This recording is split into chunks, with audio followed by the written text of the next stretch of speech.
or deletions to the agenda? One for me. Yes. If I could just have the addition of a quick review of the stipulated agreement draft of 2020 TAM, the one that Kim had drafted. There was some feedback and she's gone, so there's been one modification I just want you to review. Okay, so we'll add that to the executive session agenda.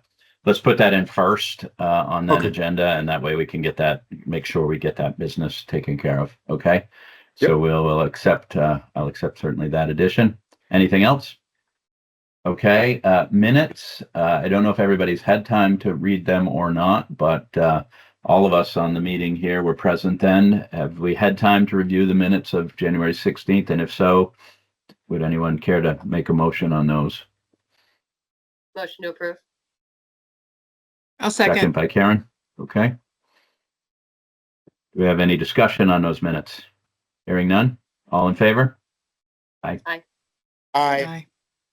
Unanimous amongst those present. Thank you. With that, Karen, if you are, if not, I'll defer to the chief.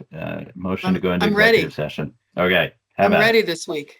All right. Okay. I move to enter executive session to discuss pending Act 56 unprofessional conduct complaints and investigations which are by law confidential and may result in disciplinary sanctions imposed on the subject officer certification, and to seek legal advice related to such complaints and investigations, the premature general public knowledge of which would clearly place the subcommittee and the subject officer at a substantial disadvantage. Included in my motion to enter executive session is an invitation for Executive Director Chris Burkell to join us, as well as Vagar Bow, whose position I cannot remember, but really valued member of this conversation. There we go. Yes, we'll accept that. Do we have a second to that wonderful motion? Thank you, Chief. All right. Thanks, Chief. Any discussion? Hearing none. To include the wonderful Vagar Bow, are we all in favor of that motion? Aye. Aye. Wonderful. And we're going to use the new link, correct, Vagar? That's okay. So use the Okay, new so we link that leave and came out go. this morning. Yep, leave and go Okay. into the new one. Okay. All right.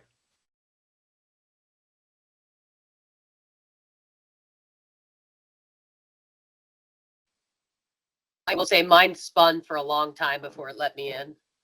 Okay. Snow. Yeah.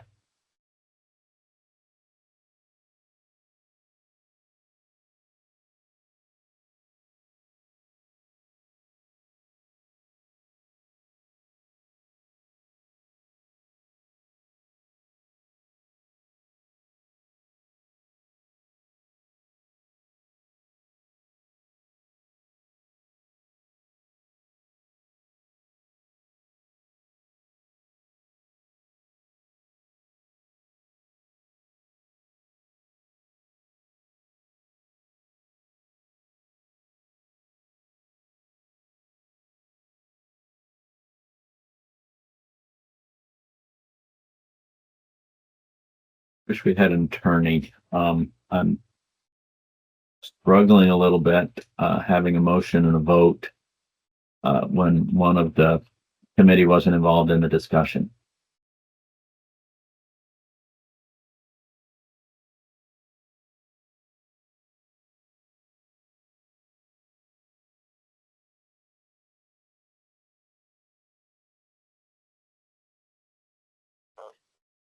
I don't believe votes have to be by voice vote.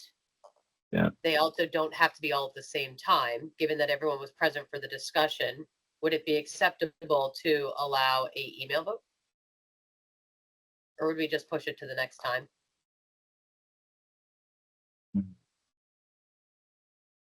I don't know that we prefer you can. move it to the next Yeah. time when you have those members present. I wouldn't feel comfortable with an email vote either, because we have a motion, we have a second, then we do have an opportunity for discussion, although their executive session matters just in case. I think I would want to do that. So,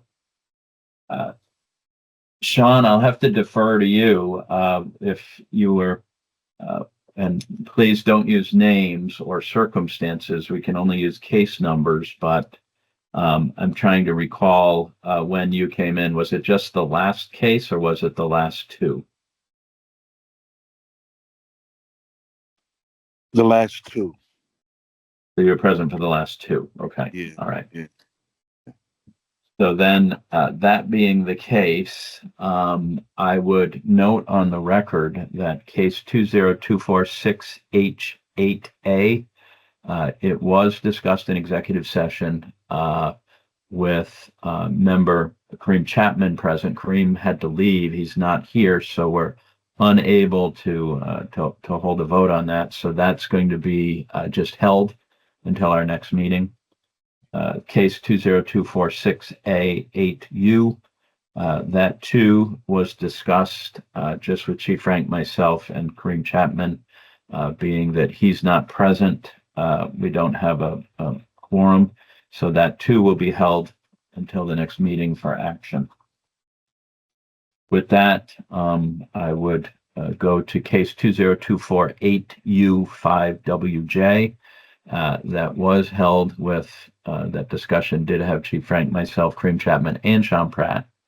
So with that case, I would make a motion of no finding, with the understanding that there was some additional information provided that will be further explored. But the matter that was brought forward to us as an Act 56 concern, to have a motion of no finding.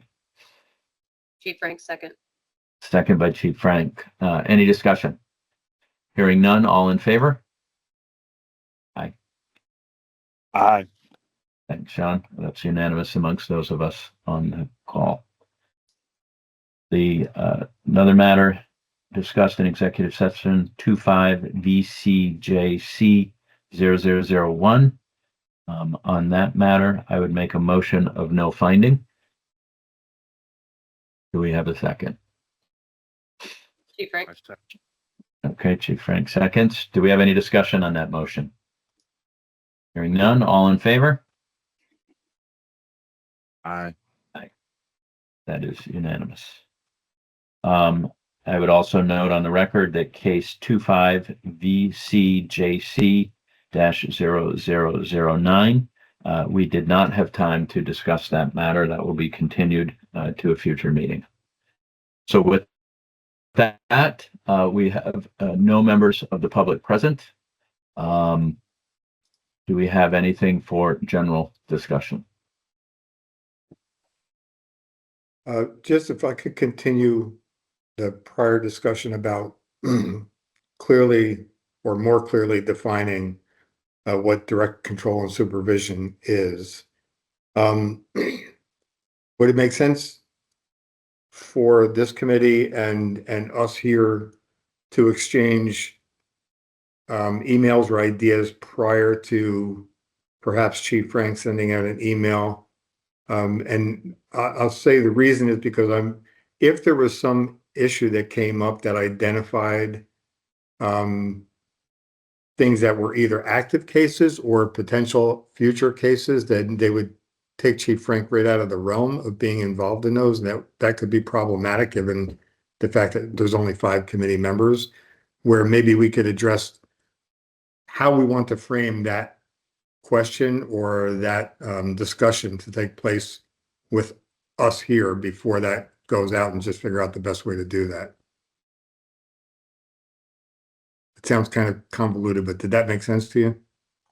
yeah, I'm in support of it. I think Yeah. maybe we could just, without asking specifics, certainly, but the goal would be just to maybe more clearly clarify direct control and supervision. Is it literally a hands-on level within, physical proximity of, or is it line of sight, or is it a quarter mile away, or is it 3 floors away? I mean, I think we could probably put together a rough definition and then farm it out to folks and see what they think.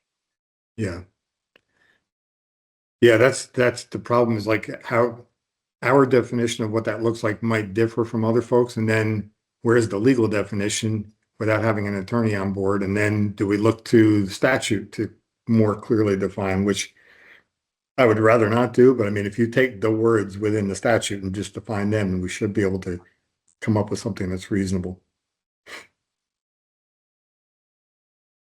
Yeah, and I really think when we look at my belief, the intent and the purpose of, this provisional certification and, making the next step being that you have to be under direct supervision. I mean, I really agree with Chief Frank in that I think it needs to be direct physical control, because what if that officer is doing something that's not okay or that is a violation of someone's rights? I want that supervising officer to be able to speak directly to them, not through a radio. It's like, whoa, stop, you can't do that, or let me help you. So, I think, and I don't know who has the authority. I don't know if we need authority, but, maybe it starts with this committee to really develop a definition of what do we think direct control means. Is that good enough if we're the ones evaluating these complaints? Can we say this is the definition we're using to evaluate? I suppose there could be some challenge to that, but who ultimately has the decision? You, director? Is it the whole council? Is it a council rule? Is it? I don't know. Yeah, that's a good question. I think, well, it would actually go to the statutory language first. I have another conversation with some legal counsel around 11 o'clock today, so I'll go back into this and the original intent of the legislature and see if we can come up with a little bit clearer guidance. I think we owe it to the profession to be black and white, to be able to have a printed document. Here's exactly what it means, with even a scenario description of direct control can mean different. You give it to 3 different lawyers, you're going to get probably 4 different opinions of what direct control means. So if we can put it in black and white, I think it would be helpful to everybody. Yep, agreed.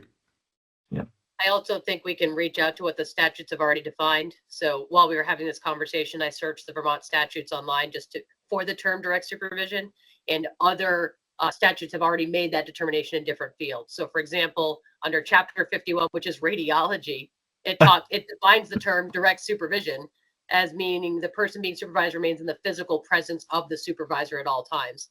And again, that just happens to be for radiology, not saying it's directly applicable to law enforcement, but there are other career and professional occupations under Title 26 that have that term much more specifically defined. And I think we can use those to help us frame certainly our process. Thanks. Yeah, and this process was created as a professional regulation to, emulate other professional organizations that are regulated by the state.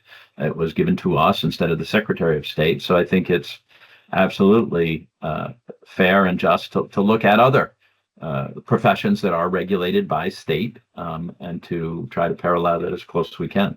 I mean, we do that in our hearing processes. We utilize the state format. So. Yeah, and if you add in the word control to that, that would even further restrict it. Yeah. And the contrary to that is under general dentistry, under chapter 2612. It says direct supervision means supervision by a licensed dentist who's readily available at the dental facility for consultation. So I just think it's interesting that the term direct supervision for radiology says you must be physically present and adjacent, versus a dentist, you must just be in the office available for consultation, right? So within the professions, there's obviously some different versions of that. I think we could utilize those to help us craft a definition for us of direct supervision and control for law enforcement. Yeah, agreed. I think that's great guidance, is that don't reinvent the wheel. Let's just try to figure out which wheel fits the best. Yeah.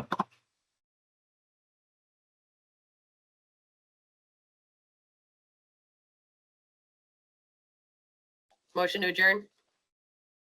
Yes. So let's we can continue this the next meeting. But yes, I think we're way over time by a half an hour, and I appreciate that. And I do think it's time to adjourn before the chief gets called out to snowy roads. And so with that, I would seek a motion you guys to adjourn. know I put an extra person on today just because of that, so I wouldn't get pulled away. So I paid a guy overtime to be here for the full morning until noon, just so I wouldn't get pulled away. We all appreciate that. We all appreciate that. Thank you. We do appreciate that. Yes. All right. Nobody has anything else. I will seek a motion to adjourn. Thank you, Sean. Yeah, second. Sean, motion by Sean, second by Chief Frank. With that, any discussion? Hearing none. Thank you for your time. Take Bye. care. Have We See you are later. a good day, guys. Bye-bye. Hey, everybody, take care. Stay safe.